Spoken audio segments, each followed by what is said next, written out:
Uttarakhand express में आप सभी का बहुत स्वागत है और मैं हूं आपके साथ में अमनदीप। खबरों की शुरुआत करते हैं। विकास नगर में दिल्ली यमुनोत्री एनएच पर एक ट्राला आधा सड़क तो आधा खाई में पलट गया। ये ट्राला एक बड़ी ड्रिलिंग मशीन को लेकर जा रहा था, लेकिन इस ट्राले को हटाने के लिए पीडब्ल्यूडी के पास में कोई भी बड़ी मशीन भी नहीं है। दरअसल सिलक्यारा टनल में काम जा रही थी और रास्ते में ही ये ट्राला जूडो झरने के मोड़ के पास में पलट गया और हवा में झूल गया, जिस वजह से कई घंटों के थोड़ी किया गया। पीडब्ल्यूडी के पास में इस ट्राले को हटाने के लिए कोई भी बड़ी क्रेन नहीं है। विभाग ने जिन जिन कंपनियों से संपर्क साधा सभी ने अपने हाथ खड़े कर दिए। ऐसे में अब NHAI DCL company automatic crane को मंगाने की कोशिश कर रही है, जिससे कि इस ट्राले को हटाया जा सके।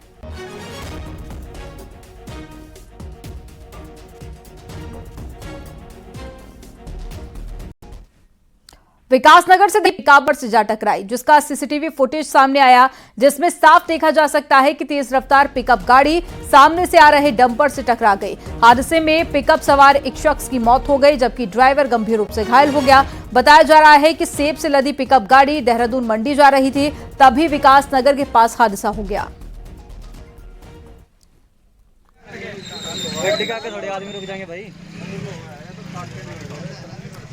चमोली के पंगनो गांव में कुदरत के कहर ने सब कुछ तबाह कर दिया है। पंगनो गांव में लगातार बारिश के बाद में भूस्खलन हो रहा है, जिससे 90 से ज्यादा घर प्रभावित हैं। वहीं कुछ घर बर्बाद हो चुके हैं और लोगों को सुरक्षित जगह पर भेजा जा रहा है। तस्वीरों में आप देख सकते हैं कि गांव में किस कदर बर्बादी हुई है। गांव के ऊपर भूस्खलन हो रहा है, जो पूरे गांव को चपेट में ले रहा है। मलबा और बड़े बड़े पत्थर गांव की तरफ आ रहे हैं। वहीं प्रशासन से लोग काफी ज्यादा नाराज हैं। लोगों का कहना है कि पिछले साल से गांव आपदा की चपेट में है, लेकिन प्रशासन ने कुछ नहीं किया।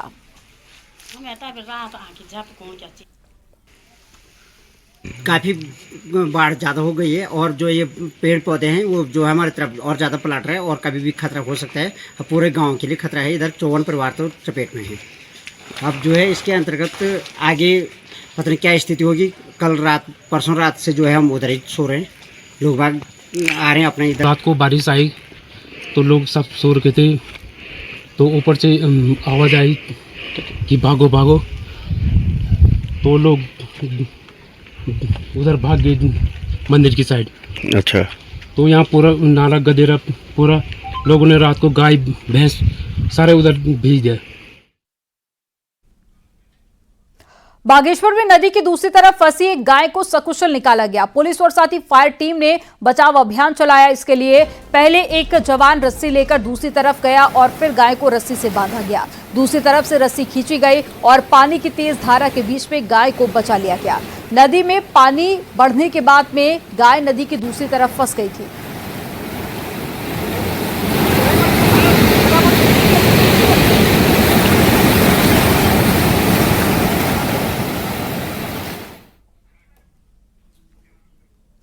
मुख्यमंत्री पुष्कर सिंह धामी ने पिथौरागढ़ के गंगोली हाट का दौरा किया। इस दौरान उन्होंने प्रसिद्ध महाकाली मंदिर के दर्शन किए, साथ ही पूजा अर्चना भी की। मुख्यमंत्री ने इस दौरान कृष्ण जन्माष्टमी समारोह में शिरकत की। इस मौके पर सीएम धामी ने कहा कि उनकी सरकार ने मानसरोवर कॉरिडोर के जरिए कुमाऊं के सभी धार्मिक स्थलों के विकास का प्लान तैयार किया है। गंगोली हाट का महाकाली मंदिर भी कॉरिडोर का अहम हिस्सा है, जिस पर काम शुरू होने के बाद में निश्चित रूप से गंगोली हाट में धार्मिक पर्यटन को खासा बढ़ावा मिलेगा।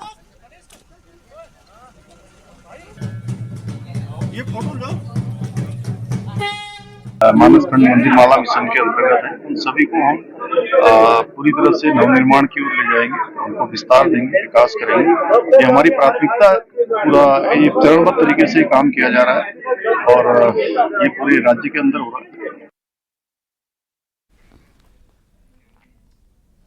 ग्रीष्मकालीन राजधानी घोषित करने के अलावा गैरसैंण का भले ही कुछ हुआ हो या ना हुआ हो, लेकिन गैरसैंण के नाम पर राजनीतिक रोटियां हमेशा ही सेकी गई हैं। पूर्व सीएम हरीश रावत ने एक बार फिर से गैरसैंण की सियासत को हवा दे दी। 21 अगस्त को गैरसैंण में उपवास पर बैठे हरीश रावत ने तब कहा था कि हम सत्ता में आए तो गैरसैंण को स्थायी राजधानी बनाएंगे। इसके ठीक 5 दिन बाद हल्द्वानी पहुंचे हरीश रावत ने जो कहा उसने सियासत गरमा दी है। हरीश रावत ने हल्द्वानी में न्यूज 18 से बातचीत में कहा कि मुख्यमंत्री रहते हुए मैं गैरसैंण को स्थायी राजधानी घोषित करना चाहता था, लेकिन विजय बहुगुणा समेत कांग्रेस छोड़कर जाने वाले नेताओं ने इसका विरोध किया और मैं चाहकर भी गैरसैंण को स्थायी राजधानी घोषित नहीं कर सका। आपने कहा है कि गैरसैंण को आप स्थायी राजधानी घोषित करना चाहते थे, कौन लोग थे जिन्होंने आपको रोका? कौन लोग थे वो लोग, जरा बताइए।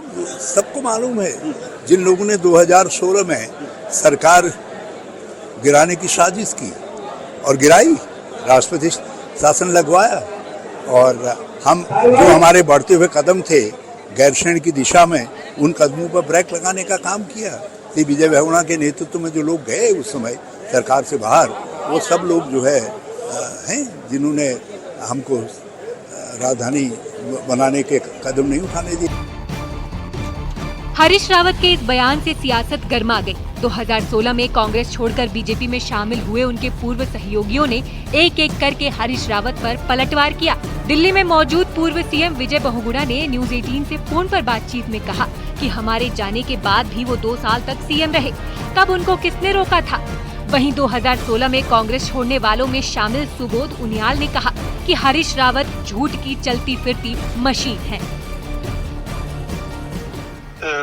बड़ी दुख की बात है कि हरीश रावत जी सच बोलते ही नहीं जी। हमारे लोगों के जाने के बाद वो 2 वर्ष तक मुख्यमंत्री रहे जी। हम लोग तो छोड़ के चले गए थे जी, तो किसने बेबस किया था उनको? ये उनके जो है वो उनकी आदत है कि वो गुमराह करने के लिए गलत बयान देते हैं जी। और किसी भी वक्त मैंने या किसी भी साथी ने ऐसी बात कही ही नहीं उनसे या किसी और से कि एक मुख्यमंत्री के रूप में वो राजधानी घोषित करे कि न करे। हम लोगों को उन्होंने दोषी बताया, लेकिन ये नहीं बताया कि हम लोगों के छोड़ने के 1 साल बाद तक वो राज्य के मुख्यमंत्री रहे। आखिर क्यों नहीं उन्होंने गैरसैंण पे फैसला लिया? देखिए, हरीश रावत जी के बयानों में उनकी ढलती उम्र का असर साफ दिखाई दे रहा है। जिस तरह से इस उम्र में कहीं न कहीं दिमागी दिवालियापन उनका निकल गया। और अगर मैं बोलूं तो उत्तराखंड में हरीश रावत झूठ बोलने की एक चलती फिर। गैरसैंण पर हमेशा की तरह इस बार भी सिर्फ सियासत हो रही है, क्योंकि गैरसैंण पर बड़ा दावा करने वाले हरीश रावत कांग्रेस में हुई बगावत के बाद भी लंबे समय मुख्यमंत्री रहे, लेकिन तब हरदा को गैरसैंण की याद नहीं आई और अब विपक्ष में हैं तो जरूर गैरसैंण की बात कर रहे हैं, जबकि गैरसैंण के लोग तो आज भी वहीं खड़े हैं। गैरसैंण पर हो रही सियासत को देख खुद को ठगा महसूस कर रहे हैं। हल्द्वानी से शैलेंद्र नेगी के साथ गैरसैंण से सुनील नवप्रभात की रिपोर्ट। रुड़की के गंगनहर इलाके के माधोपुर गांव में गौ संरक्षक दल और साथ ही पुलिस टीम की चेकिंग के दौरान एक युवक तालाब में कूद गया था, जिससे उसकी मौत हो गई थी। वहीं परिजनों ने मामले में पुलिस पर हत्या का आरोप लगाया। इस पूरे मामले में अब राजनीति शुरू हो गई है। बीजेपी नेता स्वामी यतीश्वरानंद ने कहा है कि उस शख्स को पुलिस ने नहीं मारा, बल्कि खुद ही तालाब में कूदा था, जिसकी वजह से उसकी मौत हो गई। उधर मामले में कांग्रेस का कहना है कि पुलिस एनकाउंटर की जांच होनी चाहिए। वहीं कल पूर्व सीएम हरीश रावत भी गांव जाकर परिवार से मुलाकात करेंगे। पुलिस के ऊपर ये आरोप लगाया है कि उस पुलिस पर कार्रवाई होनी चाहिए। उन्होंने उसको स्वयं मारा है, लेकिन मैं बताना चाहता हूँ उसमें पुलिस ने उनको नहीं मारा, वो व्यक्ति स्वयं जाकर मरा है। हमारा कहना यह है कि अगर किसी की हत्या हुई है, अगर पुलिस एनकाउंटर करती है, उसकी भी मजिस्ट्रेट द्वारा जांच की जाती है। हिंदुस्तान कोलकाता के हॉस्पिटल में महिला डॉक्टर से बलात्कार और साथ ही हत्या के बाद में उत्तराखंड पुलिस भी हरकत में आ गई और अब स्कूलों कॉलेजों के साथ में अस्पतालों में सिक्योरिटी ऑडिट के आदेश जारी कर दिए हैं।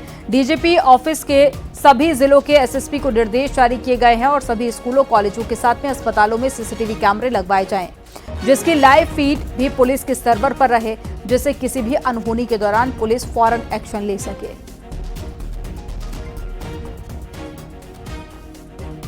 हॉस्पिटल जो है हमेशा ही जो है एक संवेदनशील जगह रही है। स्कूल भी एक संवेदनशील जगह रहती है जहां माइनर्स बच्चे पढ़ते हैं, तो ऐसे जगहों पे पुलिस का हमेशा ध्यान रहता है पुलिस की ये प्रायोरिटी लिस्ट में रहती है, अस्पताल और स्कूल, और इसमें जो है समय समय पर जो है जिला के एसएसपी जो है, सीओ, थाना अध्यक्ष, इनके साथ जो है बैठकें करते हैं। वहां पर जो है विशेष गश्त लगाई जाती है, गाड़ियां अलग। देहरादून में चोरी और घर में सेंधमारी का एक केस दर्ज हुआ था और अब ये केस इसलिए अनोखा और खास है क्योंकि शिकायतकर्ता कांग्रेस पार्टी से जुड़ी है और आरोपी भी कांग्रेस पार्टी से ही है। क्या है ये पूरा मामला, रिपोर्ट आपको दिखाते हैं।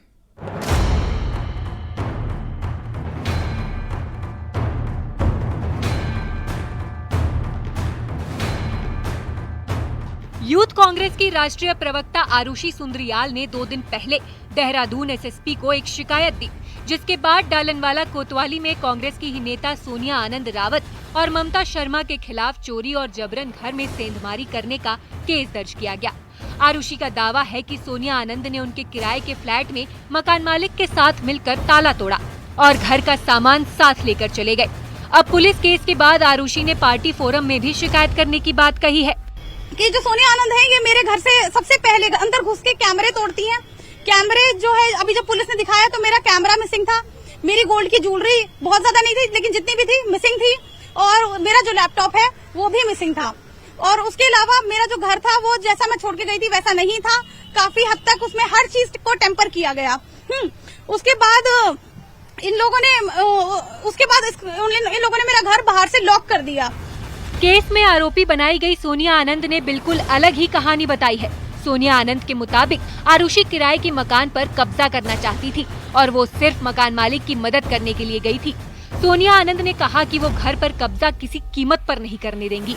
तो मकान मालकिन ममता शर्मा ने दावा किया कि जब फ्लैट का ताला तोड़ा गया तो पुलिस भी साथ में थी और पूरा मामला घर पर जबरन कब्जे का है, चोरी का नहीं।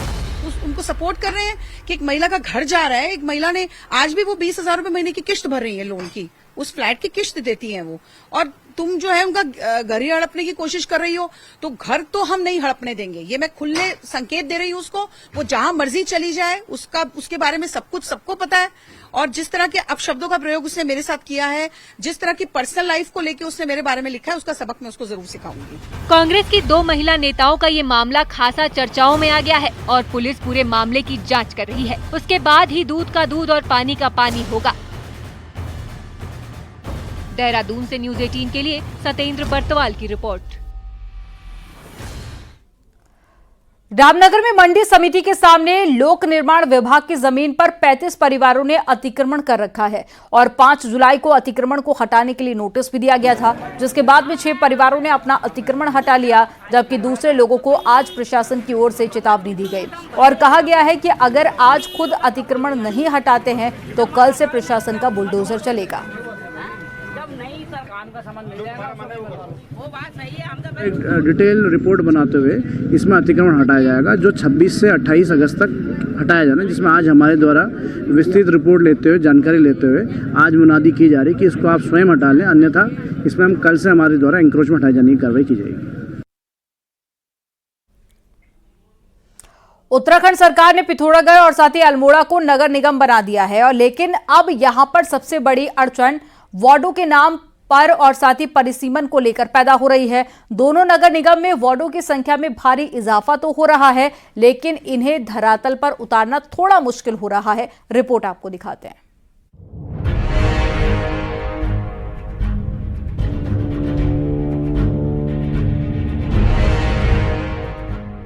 अल्मोड़ा और पिथौरागढ़ नगर पालिका को नगर निगम में तब्दील किया जा चुका है। दोनों पालिकाओं को सीमा विस्तार के बिना ही निगम बनाया गया है, यानी नए निगम का एरिया पुरानी पालिका का ही होगा। ऐसे में अब दोनों नगर निगमों में वार्डों की संख्या में इजाफा होना है।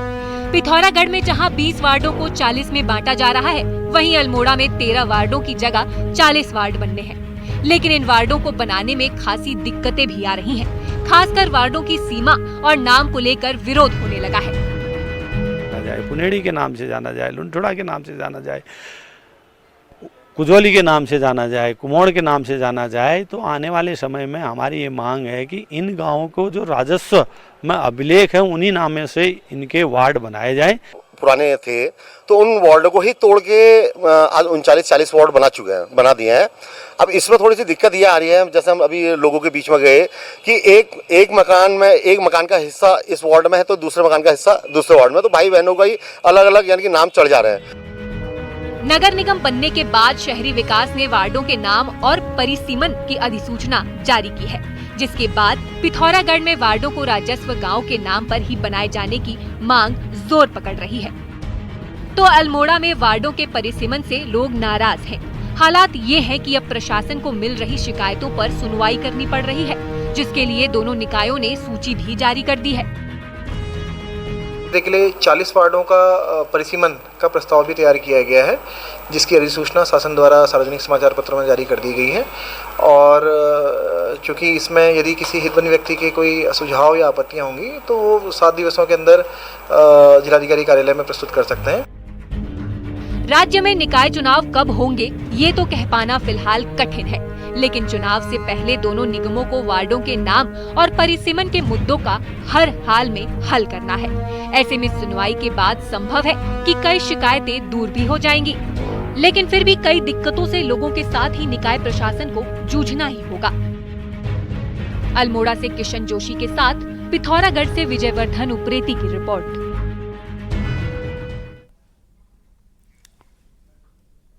अब आपको दिखाते हैं एक हैरान भरी तस्वीर जो कि कोर हिमालय से आई है।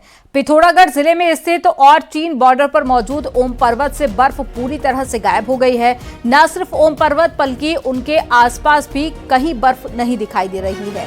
हालात ये है कि पूरी तरह से सूखे पहाड़ दिख रहे हैं, जबकि ओम पर्वत पर पहले साल भर बर्फ रहती थी। लेकिन ग्लोबल वार्मिंग का असर यहां पर भी देखा जा रहा है, या फिर इसे ओम पर्वत तक सैलानियों की बढ़ती संख्या कहें।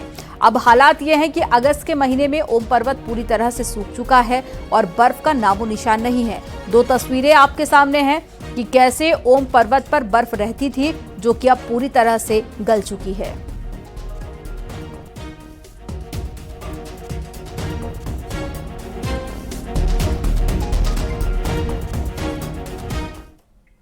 और चलिए अब बात करते हैं जन्माष्टमी की। तो अल्मोड़ा में श्री कृष्ण जन्माष्टमी का पर्व काफी धूमधाम के साथ में मनाया जा रहा है। महिलाओं ने पूरे बाजार में श्री कृष्ण की झांकी निकाली और भजन गाए।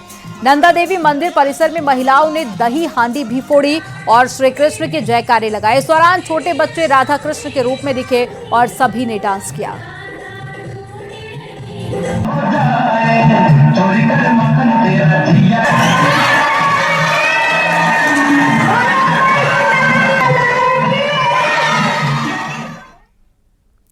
बद्रीनाथ धाम में भी कृष्ण जन्माष्टमी की धूम है। भगवान बद्री विशाल के मंदिर में कृष्ण जन्माष्टमी की विशेष तैयारी की गई है। रात 11 बजे से भगवान बद्री विशाल की विशेष पूजा अर्चना होगी और उसके बाद में भगवान बद्री विशाल का भाव श्रृंगार भी होगा। ठीक 12 बजे भगवान श्री कृष्ण के जन्म के साथ ही कृष्ण जन्माष्टमी का उत्सव बड़े ही हर्षोल्लास के साथ में मनाया जाएगा।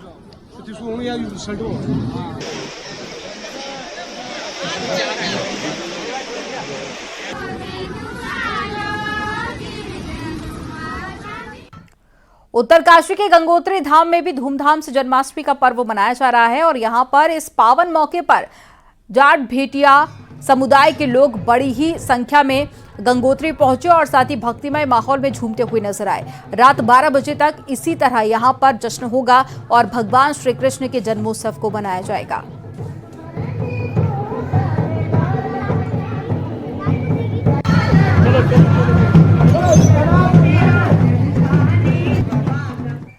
नैनीताल में भी कृष्ण जन्माष्टमी की धूम है। आज सुबह से ही मंदिरों में भक्त दर्शन करने के लिए पहुंच रहे हैं। स्थानीय लोगों के साथ में पर्यटक भी सुबह से ही मंदिरों में दर्शन करने के लिए पहुंचे हुए थे। वहीं शहर में कई कार्यक्रमों का आयोजन भी किया जा रहा है, जिसमें भजन संध्या से लेकर गीत संगीत का भी आयोजन किया गया।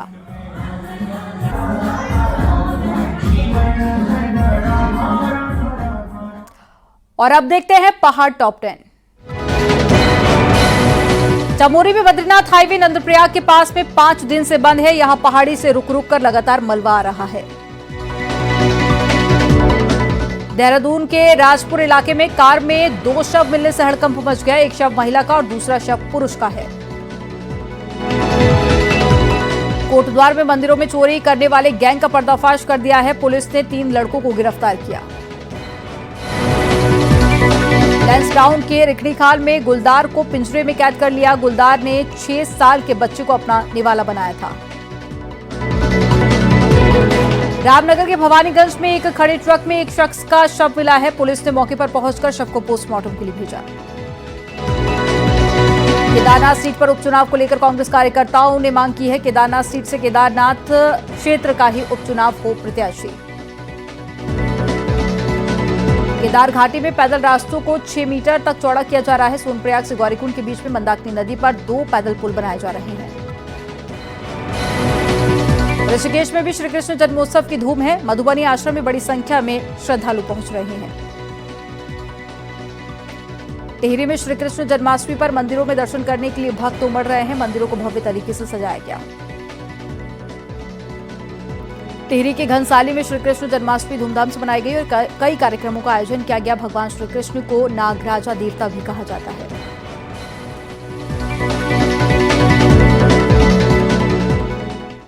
125 किलोमीटर लंबी कर्णप्रयाग रेलवे लाइन का काम दिसंबर 2025 में पूरा हो जाएगा और इस रेलवे लाइन का अंतिम स्टेशन है चमोली का सेवाई गांव। न्यूज 18 अलकनंदा के तट पर बसे सेवाई गांव पहुंचा।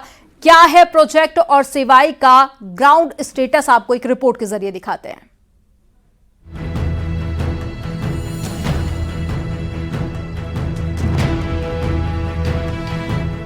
125 किलोमीटर लंबी ऋषिकेश कर्णप्रयाग रेलवे लाइन पर 12 स्टेशन बन रहे हैं। इन्हीं में से अंतिम स्टेशन है कर्णप्रयाग का सेवाई गांव।